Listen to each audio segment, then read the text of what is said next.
Mapagpalang araw po, Ginoong Ravilo. Ako si Noe A. Malinaw at ngayon ay ibabahagi ko po ang aking kritikal na refleksyon tungkol sa pelikulang Bonifacio, ang unang Pangulo.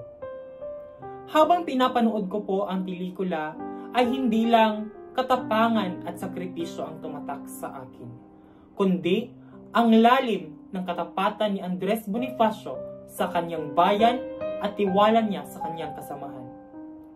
Dito ko po napagtanto na sa isang kilusan ay hindi lang dapat mayroong lakas, bagkus dapat mayroon din puso, tiwala at katapatan sa isa't isa para sa layunin ng kalayaan. Ang pelikula ay hindi lang kwento ng revolusyon, kundi ito ay larawan ng pagkakawatak ng mga Pilipino sa panahong iyon. Ipinakita nito na ang pagpapairal ng inggit ang siyang naging dahilan kung bakit namatay ang isang dakilang leader. Madalas nating marinig na si Andres Bonifacio ang unang Pangulo at ito ay pawang katotohanan sapagkat siya ay tumindig hindi lang para sa sarili kundi para sa isang adhikaing mas higit pa sa kanya. Ngunit sa likod ng kanyang katapangan ay nakita rin natin ang sakit ng pagtatraidor ng kapwa Pilipino, isang aral na hanggang sa ngayon ay nakikita pa rin natin sa ating lipunan. Sa revolusyon, kailangan ang tiwala sa kasamahan. Dahil kung walang tiwala, ang samahan ay babagsak.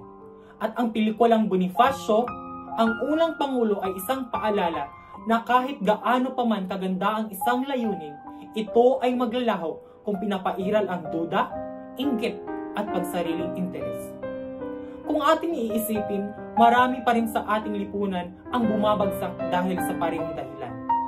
Marami pa rin sa ating mga politiko o leader ang inuuna ang sarili kaysa sa bayan at kinakalimutan ang katapatan sa serbisyo.